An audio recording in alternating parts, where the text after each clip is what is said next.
Hola, buen día. Yo soy la doctora Janet Jaimes García, soy médico pediatra y soy médico oncólogo pediatra. El día de hoy vamos a ver con ustedes lo que es infección de vías urinarias. Para comenzar, pues, ¿qué es una infección de vías urinarias? La infección de vías urinarias se considera un crecimiento de microorganismos en lo que es el tracto urinario. Hay una bacteriuria significativa y esta puede ser sintomática o puede ser asintomática, que se afecta el epitelio periuretral, la uretral y el epitelio vesical. Puede llegar la afección del uréter hasta el tejido renal y las vías por las cuales se han descrito una infección de vías urinarias es la vía ascendente, hematógena y los procedimientos invasivos. La principal vía es la vía ascendente. Existe un término que es importante recordar, que es la bacteriuria asintomática. Y la bacteriuria asintomática son microorganismos, ¿no?, que se encuentran en el tracto urinario sin que se presenten síntomas ni signos de respuesta inflamatoria. No hay un proceso de cuadro clínico infeccioso como tal. Sin embargo, pues ahí están los microorganismos invadiendo lo que es el tracto urinario. En niños, la infección urinaria se encuentra dentro de las primeras 10 causas de morbilidad, tanto en niños como adolescentes. En menores de 3 meses es más común en varones, pero siendo progresiva en las mujeres, con una recurrencia de un patrón aproximadamente de 3 a 6 meses. Es la segunda causa de infecciones bacterianas en la infancia, entonces esto es muy importante porque es una de las infecciones muy frecuentes que se van a ver en primer nivel de atención y por lo tanto nuestro deber pues es hacer prevención, hacer un diagnóstico adecuado y dar un tratamiento adecuado en primer nivel de atención con la finalidad de prevenir las secuelas a largo plazo, que en el caso de vías urinarias son muy importantes porque nos pueden llevar a enfermedad renal crónica. Aproximadamente es un 8% de presentación en las niñas y 2% en los niños antes de los 7 años de edad. En menores de 2 meses hay una prevalencia de 5% en las niñas y 20.3% en los niños no circuncidados. En la etapa prepuberal, el porcentaje pues es más común en las mujeres, siendo un 3% y 1% en los varones. En lactantes es importante recordar que la infección urinaria es una causa frecuente de fiebre y desafortunadamente estas causas a veces que no se especifican o se documentan o se diagnostican como otras patologías pueden llevar a los pacientes a la recurrencia. Una infección recurrente es un factor de riesgo para enfermedad o afección al parénquima renal. La bacteriuria, aún siendo asintomática, puede llegar a ocasionar destrucción del parénquima y trastornos funcionales renales. Aproximadamente en un 6% de niños que presentan infección de urinaria van a llegar a presentar cicatrices renales, que es la causa principal que lleva a la enfermedad renal crónica y a la hipertensión arterial sistémica. Y entonces por eso la superimportancia de hacer un diagnóstico adecuado, un tratamiento, un seguimiento adecuado, que es con lo que nos vamos a enfocar para evitar estas complicaciones a largo plazo. Con respecto a la etiología, sabemos pues que el 95% va a estar ocasionado por enteropatógenos, ¿no? Y es una contaminación de lo que es el área rectal hacia el área genital. Y esto hasta en un 90% le encontramos en mujeres, que es Escherichia coli, y en varones hasta en un 80%. Otros agentes como Klebsiella, Enterobacter, Enterococcus sp, Pseudomonas. Es muy raro que encontremos una IBU polimicrobiana, es decir, que esté ocasionado por varios agentes, y generalmente esto lo podemos encontrar en pacientes que tienen sondas urinarias de forma permanente o bien en procesos invasivos. ¿Cuál es el mecanismo por el cual se lleva a cabo el proceso de infección? Bueno, hay una colonización, el intestino normal, ¿no? Y en esta ocasión pues hay una contaminación, por así decirlo. Hay factores de virulencia que permiten colonizar lo que es el periné en la mujer y en el prepucio del hombre para luego ya ascender hacia lo que viene hacia la vejiga o hacia el riñón. Entonces la infección básicamente es por una contaminación a nivel perianal, ¿no? Tenemos muy en cuenta que en las primeras etapas, ¿no? En las primeras etapas donde hay un control apenas de lo que es esfínteres, pero aparte hay ese adiestramiento para limpieza hacia los escolares, la región perianal, pues es deficiente por carencias incluso motoras, ¿no? De la cuestión del desarrollo, pues no permite que el paciente tenga una adecuada limpieza en esta zona. Conforme avanzan los años, pues definitivamente esto se va corrigiendo. Sin embargo, el tener un mal hábito de limpieza, incluso de las mamás hacia los lactantes, ¿no? Que dejan ahí el pañal mucho tiempo con la popó, pues esto permite precisamente una colonización, ¿no? Permite una contaminación de estas zonas y eso puede llegar a favorecer la colonización del periné en las mujeres o en el prepucio en el varón. Es importante saber pues que hay agentes que pueden encontrarse en infecciones urinarias, sobre todo en exposición previa a antibióticos o bien en algunas anomalías urinarias. Por ejemplo, de estos agentes encontramos Proteus mirabilis hasta en un 6-10%, Klebsiella pneumoniae hasta un 3 a 5%. 2% de los casos, que es el menos de los casos, son causados por otras enterobacterias, ¿no? Como Klebsiella, Oxytoca, Enterobacter cracae, Citrobacter sp, Serratia marcescens y Morganella morgani. Menores de 3 meses, es importante, ¿no? Recordar que hay pacientes que tengan alguna enfermedad neurológica, pues encontramos principalmente bacterias gram positivas como Enterococcus sp. En mujeres adolescentes, uno de los frecuentes que podemos encontrar es Staphylococcus saprophytus. ¿Cuáles son los factores de riesgo? Y esto es importante conocerlos, ¿no? Los dos principales van a ser sexo femenino y vaciamiento vesical infrecuente. Entonces, ya dijimos dentro de la fisiopatogenia de la colonización, porque quizás se favorece, ¿no? Además, hay una mayor exposición de esta región versus lo que es el prepucio del varón, ¿no? La zona de lo que es la región perineal hacia la contaminación de la entrada a la uretra, pues es más cercana hacia lo que es el contacto con la materia fecal. Y por lo tanto, pues el sexo femenino tiene estas condiciones de tener factor de riesgo para infección de vías urinarias. Paciente que no está orinando adecuadamente, ¿no? Que no hay un vaciamiento vesical por alguna circunstancia, pues va a favorecer la colonización. En los primeros años de vida, por ejemplo, ¿qué factores de riesgo encontramos? La incontinencia fecal, la exposición a veces prolongada de lo que son las heces, la materia fecal, en los pañales, pues esto ocasiona, pues es un factor de riesgo y favorece la infección de vías urinarias. La fimosis fisiológica es otro de los factores de riesgo, ¿no? ¿Qué otro factor de riesgo? Pues las anomalías del tracto urinario, pero ojo, no estamos poniéndolo como un factor de riesgo de los más importantes. Sí es un factor de riesgo y eso lo tenemos que tener bien presente porque estas anomalías pues pueden favorecer las infecciones recurrentes. ¿Qué anomalías podemos encontrar? Pues la éstasis urinaria, el reflujo vesicoureteral, la fimosis, la disfunción del tracto urinario, el estreñimiento, la instrumentación de la vía urinaria, la vejiga neurogénica, la urolitiasis. Sin vuelta o sin duda, pues el estado inmunitario comprometido va a ser un factor de riesgo importante.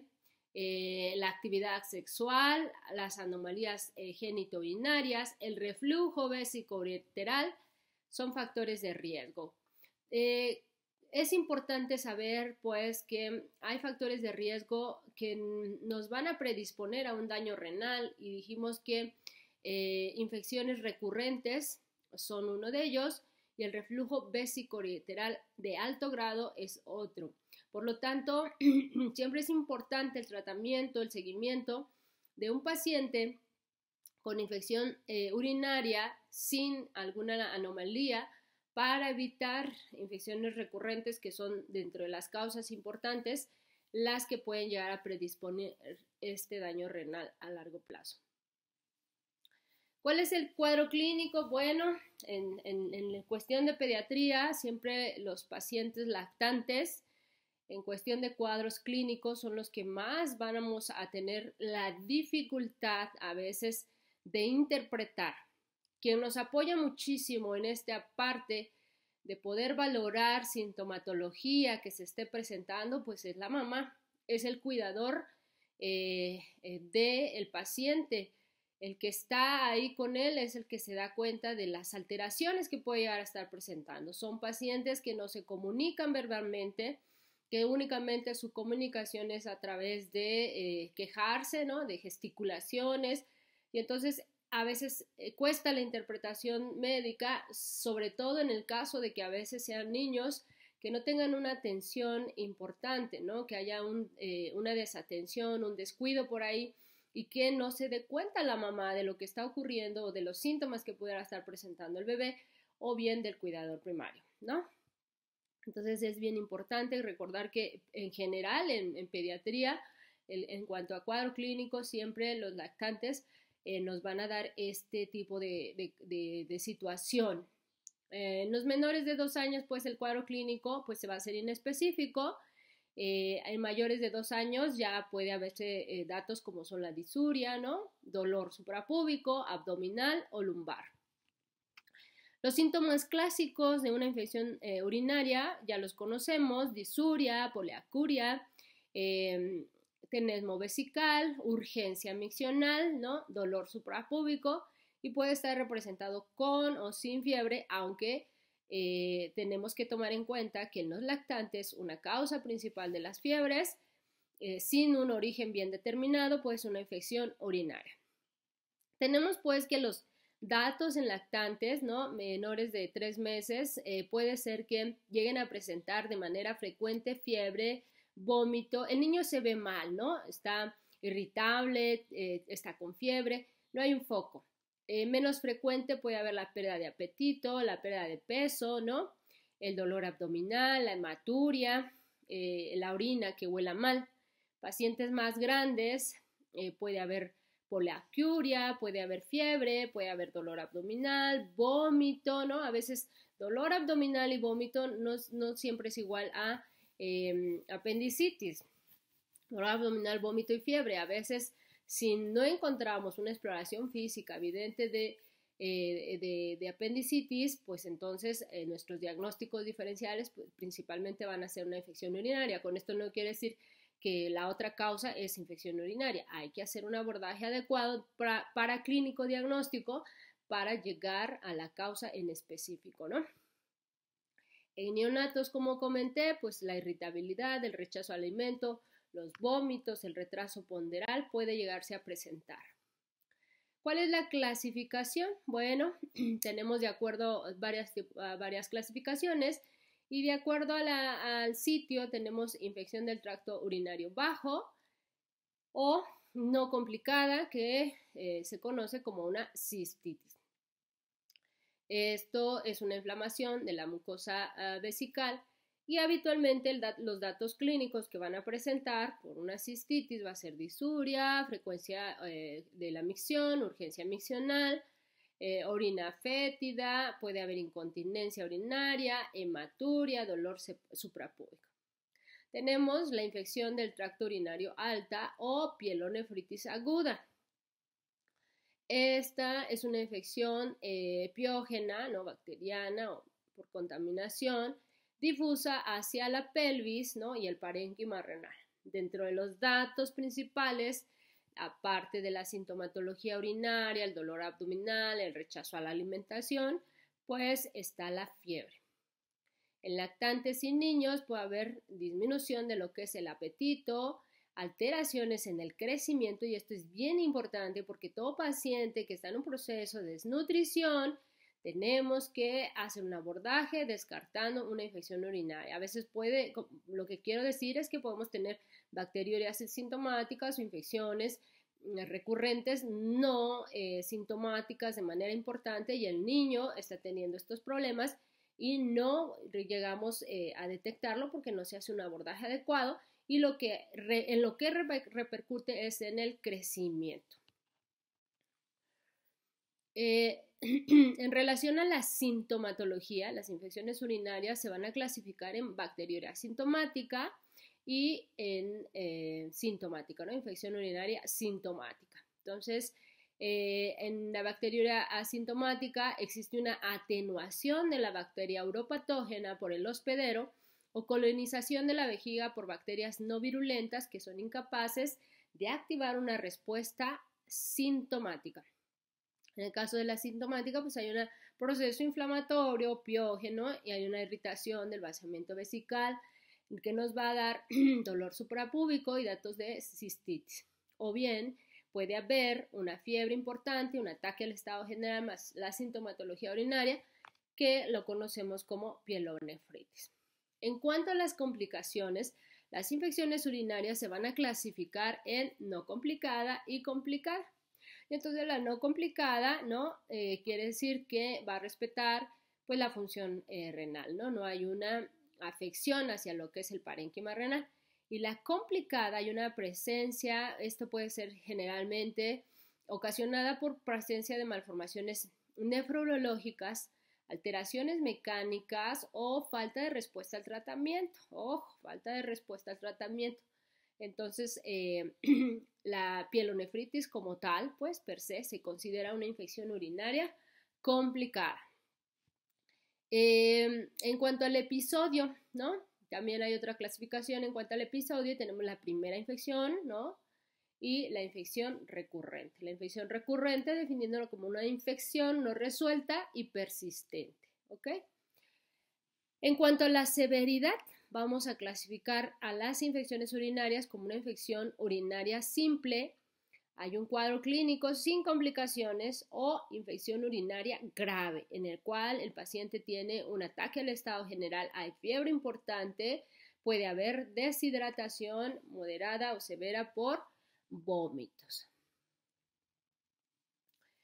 Por otro lado, pues pasamos a lo que es el abordaje diagnóstico. Es importante, pues, en todo abordaje diagnóstico, dividir nuestro abordaje en lo que es la parte clínica, ¿no?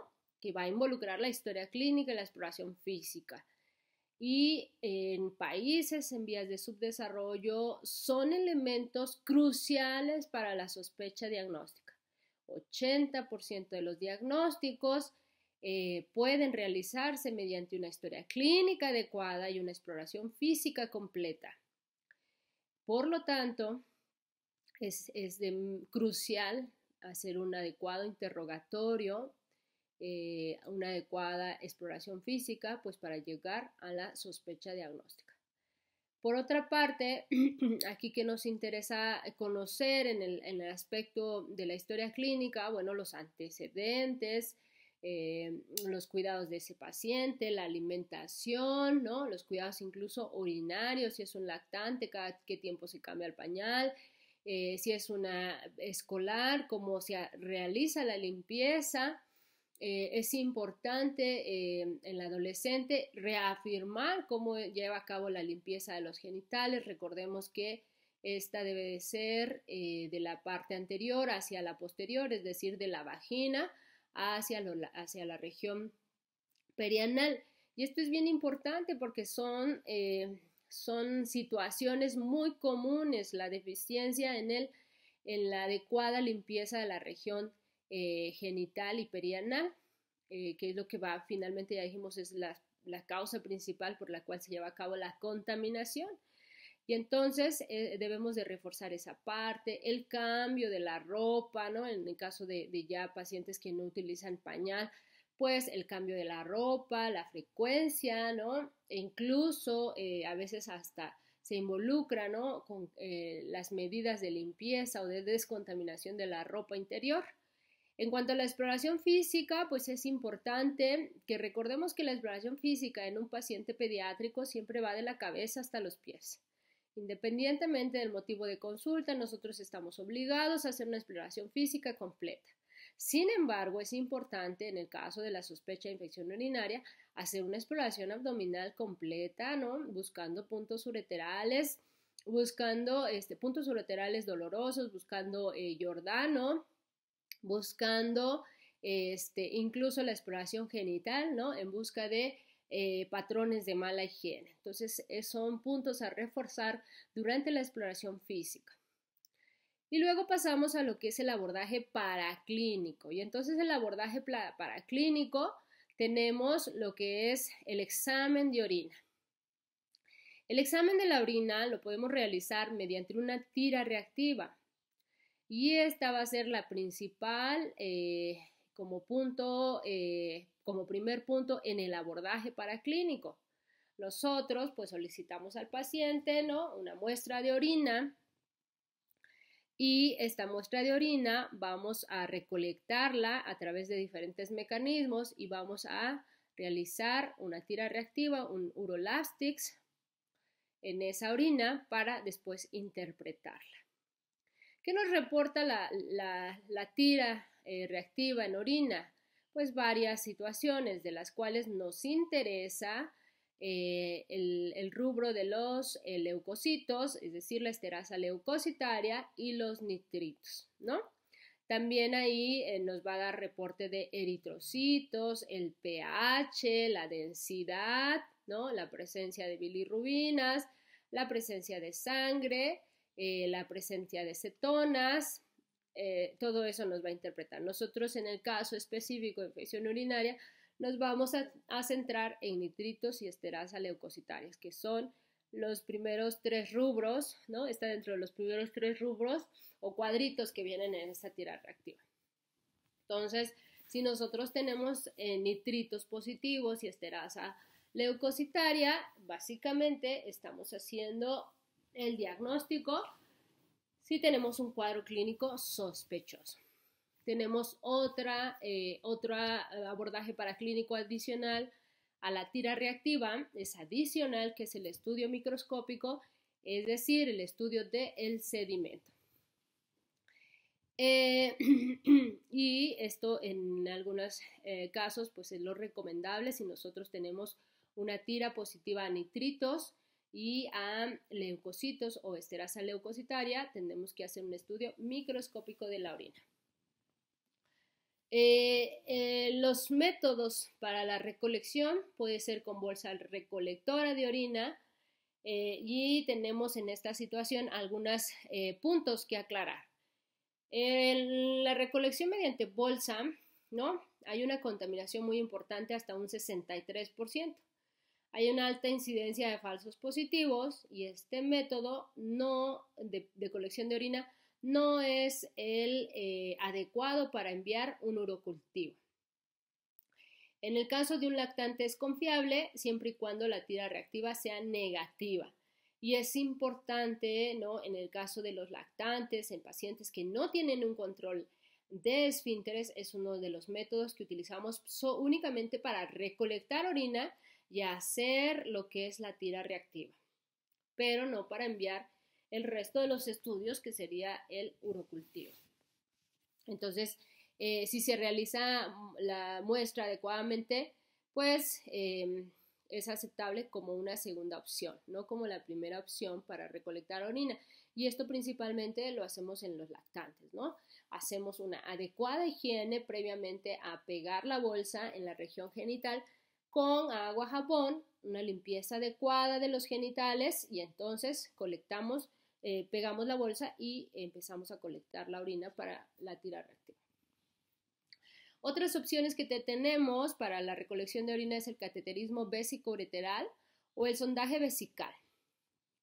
Entonces, ¿en quiénes hacemos este procedimiento? Principalmente en niños con urosepsis, en niños no continentes, ¿no? Que no controlan, El sondaje vesical suele ser la técnica de elisión por ser la más sencilla, ¿no? O sea, un paciente lactante que muestra tira reactiva positiva, que trae los datos clínicos, que hay datos de afección sistémica, está indicado hacer una recolección de orina para el estudio microscópico mediante sonda vesical y además la recolección de orina para el urocultivo. Fíjense, la orina que es obtenida por estos dos métodos, ¿no? Tienen una sensibilidad del 95% y una especificidad del 99%, o sea, es bastante confiable, ¿no? Tenemos otro método que es la punción suprapúbica, ¿no? Es el método más sensible para obtener una muestra de orina no contaminada. Es una técnica friable, pero es más en neonatos o en lactantes pequeños. Sin embargo, y pudiera ser el método pues, recomendado para obtener orina no contaminada, ¿no? En pacientes neonatales, en pacientes lactantes. Sin embargo, pues ya implica otros riesgos. Tenemos la muestra de chorro medio, que es la que habitualmente se utiliza en los pacientes que ya tienen un control de esfínteres. Nuestra obligación es explicarle a la mamá o al cuidador primario cómo se hace este método. Primero hacemos la limpieza de los genitales y es importante recordar que la limpieza se realiza con agua y jabón, única y exclusivamente. No ponemos ningún bactericida, no ponemos algún otro medicamento o alguna situación tópica, nada absolutamente. Solo vamos a hacer limpieza con agua y jabón previamente y vamos a indicar que el paciente pues inicie la orina o la micción, pues deje al inicio de la micción caer esa orina y cuando deje un chorrito pasar, agarre su vasito, ¿no? El vaso recolector, que es limpio, es estéril, recolecte la orina, ¿no? Y antes de que ya vaya a terminar el paciente esa micción, se retire y termine orinando. Entonces, recolectamos, por eso se llama técnica de chorro medio, porque es a la mitad de lo que es el chorro o la micción, y hay que explicarlo adecuadamente a las mamás para que se haga la recolección adecuada, ¿no? Tiene una sensibilidad del 75 al 100% y una especificidad del 57 a 100%. Es amplia porque a veces los errores son más técnicos en la recolección, ¿no? Y tiene una precisión similar al cateterismo vesicoureteral. Entonces es importante como un procedimiento no invasivo que pueda ayudar, ¿no? Así, pues tener en cuenta, recordar que es un método no invasivo, sin embargo, puede contaminarse fácilmente si nosotros no hacemos una adecuada orientación sobre la técnica de recolección. Cuando hacemos una exclusión por diagnóstico ya de estos métodos de tira reactiva, ¿no? Cuando decimos no es una infección urinaria, cuando la tira reactiva es negativa a esterasa leucocitaria y nitritos y el análisis microscópico es negativo tanto para piuria como bacteriuria. El sedimento habitualmente nos va a reportar, el examen general de orina generalmente nos va a reportar las bacterias, los leucocitos, ¿no? Por campo. Y entonces si nosotros pues no tenemos un aumento de los leucocitos en la orina, pues definitivamente, y una tira reactiva negativa sin esterasa y nitritos negativos, que sean negativos, pues hay una exclusión del diagnóstico de infección urinaria. La descartamos, pues. Si la esterasa leucocitaria, es decir, en la tira reactiva, si la esterasa leucocitaria está positivo y los nitritos positivos, son dos parámetros altamente sensibles para diagnóstico de infección urinaria. Pero cuando hay una prueba negativa, cuando no hay presencia, podemos excluirla, ¿no? Síntomas urinarios positivos más tira reactiva negativa, ojo, no descarta la infección de vías urinarias y estaría indicado el urocultivo. El análisis microscópico, es decir, el análisis del sedimento urinario, Los leucocitos sería el indicador sensible del proceso inflamatorio asociado a una infección. La piuria como tal, el reporte de piuria, tiene una sensibilidad del 73% y una especificidad del 81% para el diagnóstico de infección urinaria. En menores de 2 años se recomienda la microscopía urinaria para detectar bacterias, ¿no? La microscopía tiene 2 objetivos, es decir, el examen general de orina con estudio del sedimento tiene 2 objetivos, reportar piuria y bacteriuria, ¿no? Se realiza en cualquier tipo de muestra, es decir, ya sea por cualquier tipo de recolección que vimos. Y es muy importante que el examen microscópico se lleve en muestra de orina fresca, es decir, la orina fresca es aquella que solo ha pasado 1 hora a temperatura ambiente o bien 4 horas en refrigeración. Esto es súper importante. ¿Cuál es la piuria significativa? Eso se define como más de 10 leucos más o igual de 10 leucos por milímetro cúbico en un examen general de orina. O más de 5 glóbulos blancos por campo, es decir, 5 leucocitos en el sedimento centrifugado. Generalmente en el estudio microscópico nos van a hacer el reporte de sedimento y es importante pues que cuando nos reporten más de 5 leucos, nosotros estemos pasando que ese paciente tiene una bacteriuria.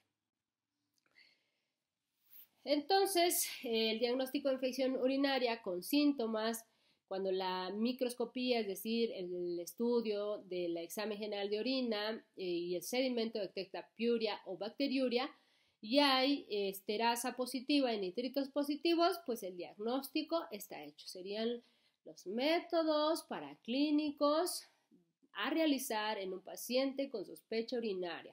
Si yo tengo un paciente en el consultorio, primer nivel de atención, tiene la sintomatología, ¿qué voy a hacer en ese momento? Una tira reactiva en orina. Recolecto la orina, si es un paciente que tiene control de esfínteres, hago técnica de chorro medio adecuada y envío estudios de tira reactiva. Lo único que hacemos es conseguir la tira, eso lo podemos hacer nosotros como médicos y hacer la interpretación. Habitualmente la técnica de cuánto esperar después de haber introducido lo que es la tira reactiva nueva en la orina va a depender del tipo o la marca, pero generalmente son 3 minutos. Entonces nosotros lo único que hacemos es mandar a que la paciente haga pipí, si haga la higiene previo, haga la técnica de chorro medio en un recipiente limpio, nos dé esa muestra, se envía el examen general de orina y el diagnóstico puede llevarse a cabo de manera inmediata, ¿no? Incluso hasta pensar en tiempos reduciríamos mucho tiempo. Ok, por otro lado, si la tira reactiva, ¿no?, en orina es negativa, a nitritos y esterasa leucocitaria y sin piuria ni bacteriuria en el sedimento, pues tiene una probabilidad de que la infección urinaria sea menor del 1%, ¿no?, que realmente haya infección urinaria. Entonces, son métodos muy sensibles para hacer el diagnóstico de infección urinaria. Tenemos que saber también la interpretación de lo que es el urocultivo. La interpretación del urocultivo es de la siguiente manera, ¿no? Bacteriuria significativa, lactantes y niños, se reporta con 50.000 unidades formadoras de colonia por mililitro de un único patógeno. Eso es muy importante, único patógeno. Entonces, nosotros podemos hacer el diagnóstico de una bacteriuria asintomática, ¿no? Porque el paciente, fíjense, esto puede ser parte del abordaje de un paciente que no está creciendo, que no está ganando peso, que tiene alteraciones en el patrón del apetito alimenticio. Y entonces yo como médico le mando a hacer, sabiendo que pudiera ser una causa, una bacteriuria asintomática, y entonces si yo detecto, ¿no?, bacteriuria, piuria en los estudios, ¿no?, mando a hacer un urocultivo y la definición de una bacteriuria es que va a tener más de 50.000 unidades formadores de colonia por mililitro y que sea único patógeno. En el caso de la infección urinaria, para interpretar por cateterismo vesical transuretral, solamente tendríamos que tener 10.000 unidades formadores de colonias por mililitro, ¿no? Igual único patógeno. En la función suprapúbica igual más de 10.000. En el cateterismo vesicoureteral, es decir, el obtener la muestra a través de una sonda vesical, serían más de 100.000 unidades formadores de colonias. Bolsa urinaria, ¿no? Más de 100.000, y una emisión espontánea, más de 100.000.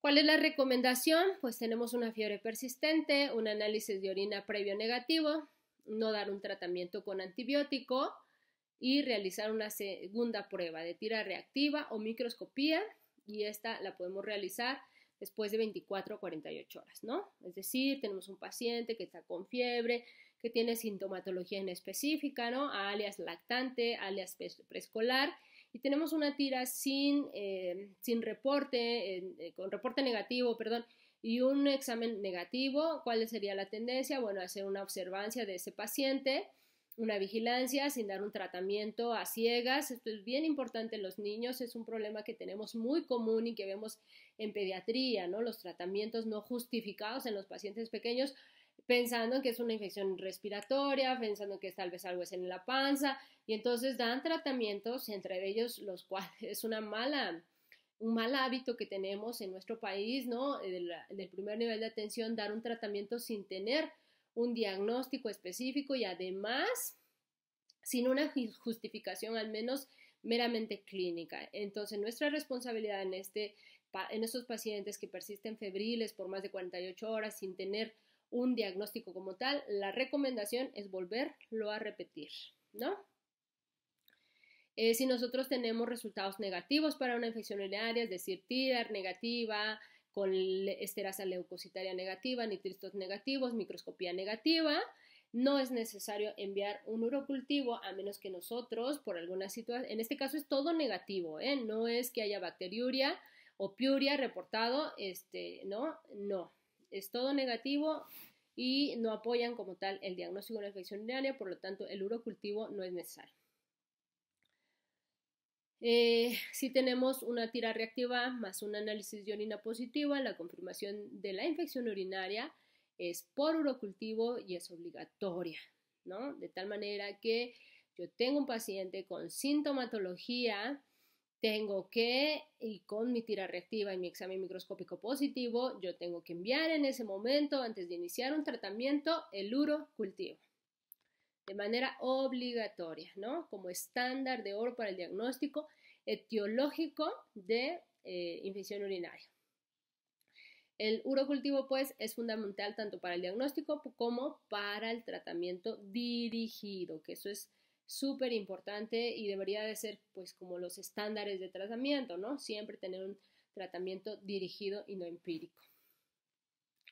¿Cómo consideramos contaminación de nuestras muestras? Bueno, cualquier crecimiento de una muestra en la bolsa recolectora. Ya dijimos que la bolsa pegada pues no es una muestra que se debe de enviar a cultivo. Por lo tanto, de entrada ya se considera contaminación. Que está creciendo más de un microorganismo, ¿no? A partir de cualquier método de recolección, están creciendo uno o dos, nos están reportando, esa muestra está contaminada.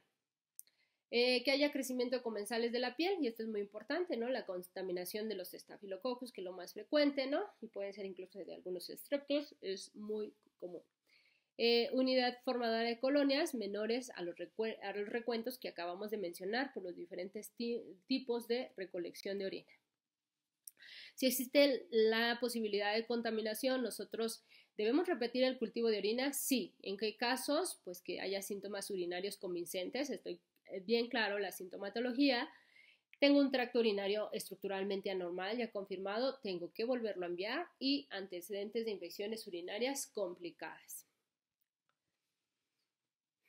Por otro lado, las recomendaciones son que si tenemos esterasa leucocitaria positiva pero nitritos negativos, no se recomienda el inicio de antibióticos y no enviamos muestra de orina para microscopía y un cultivo a menos que tenga uno de los siguientes criterios: lactantes y niños con sospecha de pielonefritis agudas, lactantes y niños con riesgo intermedio a alto de enfermedad grave, ¿no?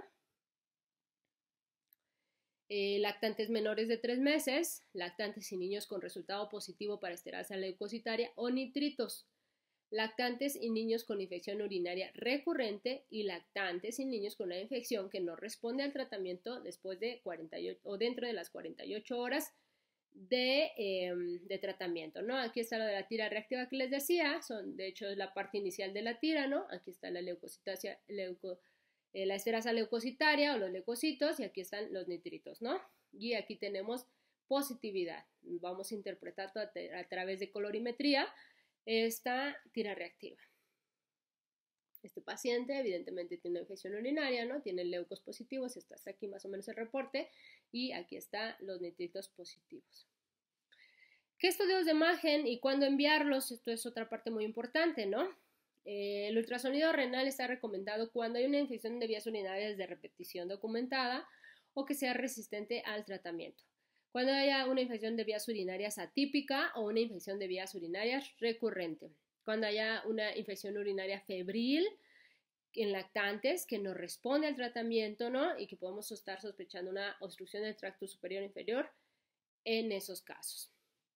Ultrasonido renal en niños menores de 3 meses de edad, en bacteriemia concurrente, en urocultivo con microorganismos atípicos, en falta de respuesta al tratamiento a las 48 horas de haber iniciado el antibiótico, en insuficiencia renal o trastornos hidroelectrolíticos significativos, en masa o abdominal y en flujo urinario deficiente.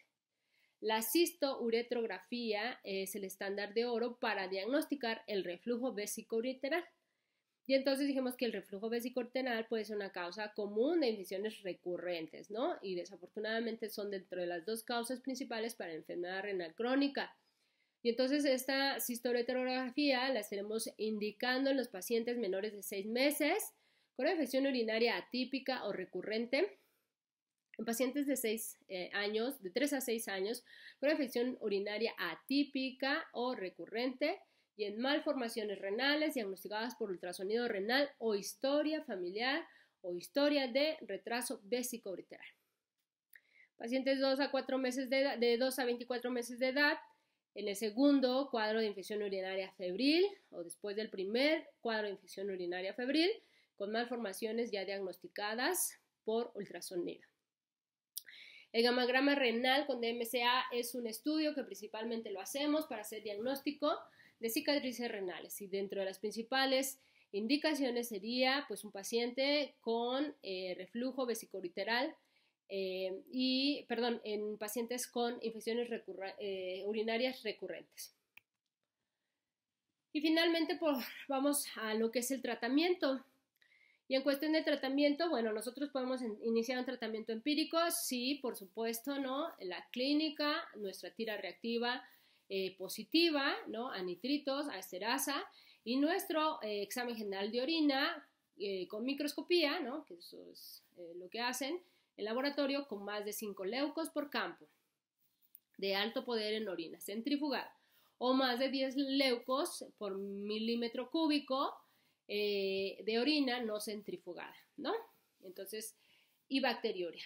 2 de los siguientes signos clínicos, sí, cuando hay fiebre con temperatura mayor o igual a 38 grados, más síntomas generales no específicos, tales como irritabilidad, vómito, diarrea o rechazo al alimento, para niños menores de 2 años, y dolor abdominal, urgencia miccional, frecuencia, disuria, dolor suprapúbico para niños mayores de 2 años. Entonces, en ellos está indicado el tratamiento empírico. Si nosotros tenemos estas consideraciones, podemos, sin lugar a duda, iniciarlo, ¿no?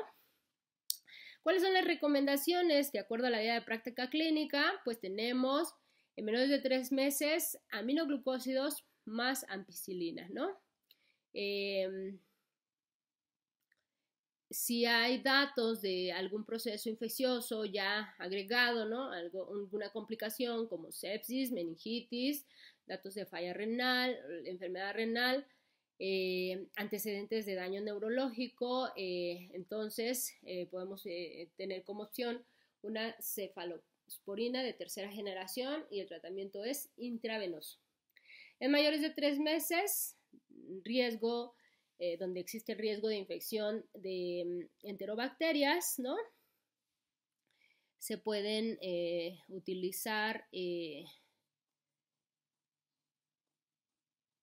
antibióticos como son los beta-lactámicos.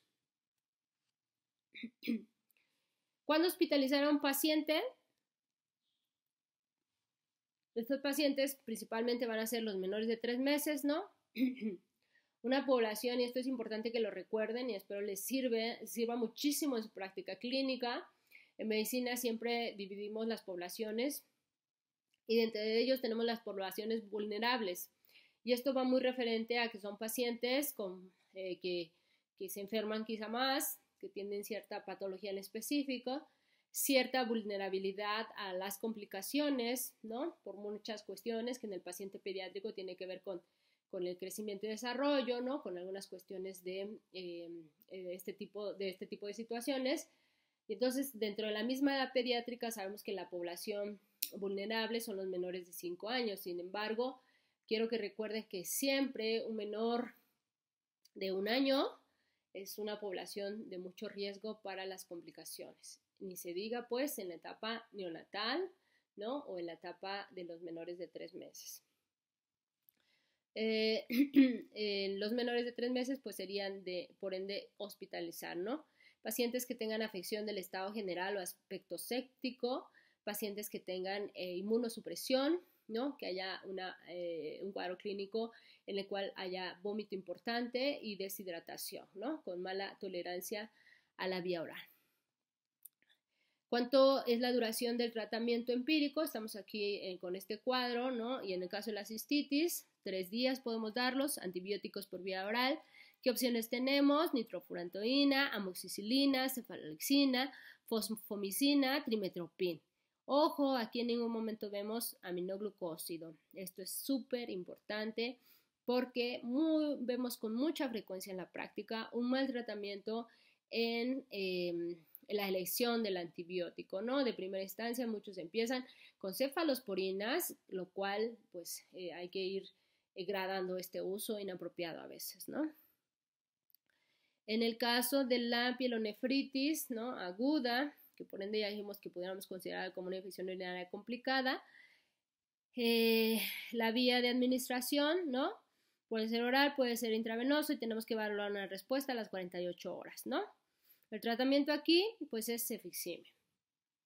Este medicamento, pues, para vía oral intravenoso es caro, sin embargo, pues, tiene muy buena tolerancia, sobre todo vía oral, por los pacientes.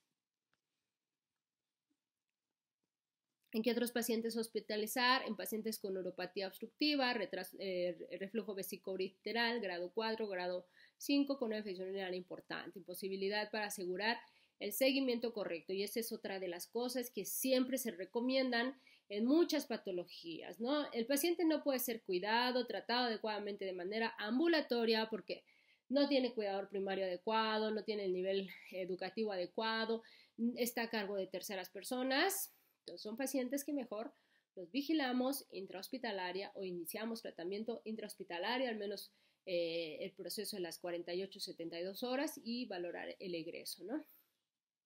Paciente que ya se fue con tratamiento ambulatorio y hay un fracaso a las 48 horas por persistencia de la fiebre o datos de mal estado general, ese paciente debe hospitalizarse. En este cuadro, pues vemos algunas recomendaciones con las dosis, que es importante tenerlas y consultarlas siempre en el paciente pediátrico. Recordemos que debemos de calcular la dosis de acuerdo al peso, pues, por kilo, por día, dividido en tantas dosis. Y es importante recordar que, bueno, algunos medicamentos se pueden calcular por metro cuadrado de superficie corporal y por lo tanto sí debemos de consultar la posología propia para cada edad en el paciente pediátrico, ¿no? Hay pacientes que a partir de cierta edad, a partir de cierto peso, estamos hablando de un promedio de 40 kilos, estamos hablando de pacientes aproximadamente de 12 años, pues utilizan dosis estándares muy parecidas a las dosis de adultos. Ya no hacemos un cálculo por kilo porque si no a veces sobrecalculamos, ¿no? No hacemos un cálculo mayor a lo que está estipulado para la edad de ese paciente. Por lo tanto, mi recomendación es que ustedes como médicos tengan libros de consulta rápida para la posología de medicamentos en pediatría. Entonces, pues, haciendo un resumen del tratamiento, yo puedo iniciar un tratamiento empírico que puede ser a base de nitrofurantoína, amoxicilina con ácido clavulínico, trimetoprim, fosfomicina. En el caso de pacientes de alto riesgo, pues hay que valorar si se tiene que, si se tienen que hospitalizar. En el caso de los pacientes hospitalizados, lactantes, neonatos, pues ahí sí está indicado una cefalosporina de tercera generación, dependiendo de las complicaciones que esté presentando, o bien, o bien agregar un aminoglucósido. En el paciente que tiene infecciones, que son pacientes ya niños escolares, podemos utilizar cefixime como una opción, y es importante valorar a 48 horas la respuesta clínica al tratamiento para poder considerar si tenemos que cambiar el esquema, si tenemos que hospitalizar incluso, o otras consideraciones en cuanto a las complicaciones que pueda estar llegando a presentar ese paciente. Considerar siempre que debe de haber una referencia oportuna de estos pacientes cuando nosotros estamos viendo pacientes de alto riesgo, ¿no? Niños o recién nacidos, ¿no? Que estemos sospechando aparte sepsis, que en esta etapa los signos, los síntomas son muy variados, ¿no? En esta cuestión, y yo creo que mi recomendación pudiera decir que un paciente, un recién nacido, que lo vemos con rechazo al alimento, irritabilidad, que lo vemos con falta de rechazo al alimento, que lo vemos a veces con ictericia, que lo vemos hipoactivo. Son pacientes que pensando o no en un proceso de infección urinaria se tienen que enviar a segundo nivel, ¿no?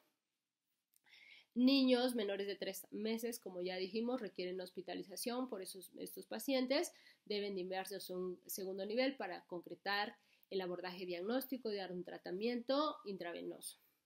Niños mayores de 3 meses con sospecha de una pielonefritis aguda y con una infección de vías urinarias de repetición. Niños que requieren tratamiento intravenoso y que o tengan una enfermedad subyacente grave, es decir, que ya tengan alguna patología previamente por la que pasan, ¿no? Y niños que presenten o tengan ya el diagnóstico de malformaciones de vías urinarias. ¿Cuál es el seguimiento que yo le debo dar a mi paciente? Pues la orina habitualmente después de las 24 horas de tratamiento se va a volver estéril y debe de desaparecer la leucocituria, ¿no? En 3 a 4 días aproximadamente. Yo puedo hacer un seguimiento de examen general de orina, ¿no? La fiebre habitualmente se va a normalizar a las 24 a 48 horas después de haber iniciado el tratamiento, aproximadamente entre un 90 a % de los casos. Por lo tanto, aquí generalmente lo que recordamos es una revaloración, lo que recomendamos, perdón, es una revaloración a las 72 horas, ¿no? Yo tengo que revalorar, recitar a mi paciente, ya le di tratamiento, ¿no? En este caso yo elegí amoxicilina con ácido clavolínico, ya a las 72 horas yo debo de darle un seguimiento a este paciente, ¿no? Debo de valorar cómo va la fiebre, cómo va la sintomatología urinaria, cómo va la sintomatología en general, ¿no? ¿Qué pudiéramos recomendar de seguimiento? Bueno, ¿es necesario un seguimiento urocultivo? No. Ya vimos algunos casos en los cuales no está indicado como tal el urocultivo, ¿no? Sin embargo, pues sería como el estándar de oro para hacer el seguimiento más específico, sobre todo cuando ya tenemos patología, etiología específica, ¿no? Las recomendaciones serían, pues, que si salió positivo, tengamos un seguimiento por urocultivo, que sería la manera más precisa. La fiebre prolongada, ¿no? Puede ser que estemos teniendo uropatógenos resistentes al tratamiento, ¿no? Y también considerar, pues, en los pacientes con enfermedades congénitas, que puede haber uropatía obstructiva urinaria aguda, ¿no? Y entonces, en estos pacientes es importante hacer un abordaje paraclínico, ¿no? Mediante otros parámetros de proceso infeccioso, como es una BH, como una PCR, una procalcitonina. Y entonces es muy importante que nosotros, cuando vamos a repetir un urocultivo a las 72 horas, ahí sí, o sea, cuando sí, normalmente a las 72 horas no hay indicación de hacer un urocultivo, este urocultivo se hace posterior, siempre y cuando tengamos urocultivos positivos, ¿no? Y estemos dando un tratamiento en específico.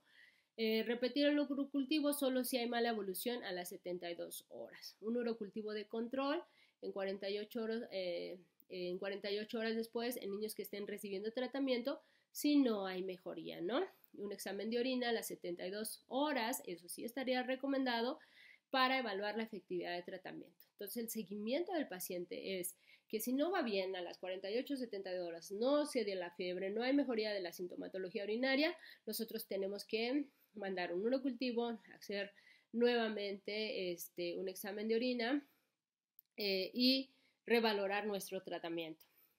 En el caso de un paciente que esté teniendo esta tendencia en primer nivel de atención, ¿qué hacemos? Se tiene que mandar a segundo nivel de atención. ¿Por qué? Porque es un paciente porque por alguna situación hay fiebre prolongada, no hay mejoría de sus síntomas. Con mi tratamiento, que ya tenemos ahí las opciones bien específicas de acuerdo a las guías internacionales y la guía de práctica clínica, cuáles son los tratamientos más recomendables, ¿no? Yo tengo que ver que la posología esté adecuada, que el paciente realmente lo esté tomando con horario, tal cual como se indicó, para poder valorar que realmente hay una efectividad, porque muchas veces pasamos por alto este problema, ¿no? A veces no valoramos si la mamá lo está dando adecuadamente, la dosis correcta, si nosotros estamos prescribiendo la dosis correcta o el medicamento correcto, ¿no? Estamos dando otro medicamento que ni al caso, en las infecciones urinarias lo vemos muy frecuente, pues no va a haber mejoría clínica, porque no está atacando a los microorganismos más comunes. Y entonces en este caso, la revaloración es la parte clínica, pero tenemos que revalorar también otros aspectos, porque a veces fallamos en eso, ¿no? Y entonces si nosotros estamos haciendo todo eso bien, quiere decir que el tratamiento sí está teniendo un fracaso y por lo tanto ese niño no está yendo bien y tiene que irse a un segundo nivel de atención. Esa sería mi recomendación, no dejarlo lo más que se prolongue este proceso infeccioso, porque entre más se prolonga hay más riesgo de complicaciones tanto a corto plazo como a largo plazo. Y si es un niño foco rojo, ¿no? Lactantes, recién nacidos, con sospecha de infecciones urinarias, enviarlos inmediatamente a segundo nivel.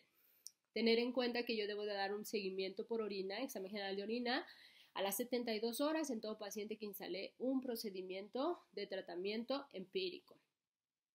Y considerar que aparte de enviar a segundo nivel de atención, si mi paciente no tiene los criterios para un segundo nivel de atención y aún persiste la fiebre, yo tengo que enviar un urocultivo de control. Entonces, espero que con esto pues tengamos claro que las infecciones urinarias pues es una patología común en pediatría, una patología con la cual se van a enfrentar de manera muy común en consulta de primer nivel de atención, y el médico de primer nivel de atención tiene la obligatoriedad de prevenir, ¿no? Es decir, que en cada visita podamos identificar factores de riesgo que puedan hacer que ocurran infecciones urinarias de manera frecuente, ¿no? Tenemos que favorecer, fomentar y orientar sobre la higiene de los genitales en los pacientes lactantes, en el paciente preescolar, en los niños, en los adolescentes. La ingesta de agua, ¿no? El tener una adecuada ingesta de líquidos durante el transcurso del día y además un vaciamiento urinario frecuente. Fíjense, es muy común de repente en los niños encontrar que por estar jugando no van a hacer pipí, ¿eh? Y van y ya se hacen en el pantalón cuando ya de plano ya es demasiada la urgencia para miccionar. Y en las mujeres ya más grandes, en los escolares y adolescentes, a veces son por cuestiones pues de circunstanciales, ¿no? O sea, no pueden, tienen otras cosas que hacer, se aguantan porque no pueden salir a clase, qué sé yo, ¿no? Entonces, favorecer esa cuestión preventiva es muy importante, ¿no? Detectar siempre durante la consulta nuestros focos rojos. ¿Quiénes serán los pacientes que puedan tener mayor factor de riesgo para infección urinaria? Pues dar un seguimiento. Cuando hacemos el diagnóstico, tener bien claro los puntos del diagnóstico. Ya dijimos, sintomatología, tira reactiva más microscopía reactiva, empiezo tratamiento empírico. Si es un niño con factores de hospitalización, refiero inmediatamente. Si yo en el seguimiento, ¿no? Doy tratamiento y en el seguimiento de las 72 horas veo que no hay una mejoría, al contrario, el paciente se está deteriorando, envío a segundo nivel. Entonces, esas serían nuestras conductas. Conocer la posología, conocer mediante las guías internacionales cuáles son los medicamentos más recomendados. Y aquí ya los vimos, ¿no? Y entonces en la práctica yo les recomiendo siempre conocer, ir a buscar la posología y no caer en 2 gotitas, 3 mililitros al tanteo. No, tenemos que calcular de acuerdo al kilo, de acuerdo al peso, pues, la dosis correspondiente para saber que estamos dando una buena terapéutica y asegurarnos que en casa se estén llevando la administración correcta. Créanme que muchos niños, sobre todo en las etapas donde ya pueden tener rechazo a ciertos alimentos o medicamentos, es bien complicado. El niño lo vomita, el niño lo escupe, ¿no? Y entonces hay que investigar cuando nosotros revaloramos todos estos aspectos para, pues, evitar, ¿no?, la complicación a largo plazo, que desafortunadamente, pues, es hasta un 6%, que es la enfermedad renal crónica por cicatrices renales. Y con esto concluimos y les agradezco su atención.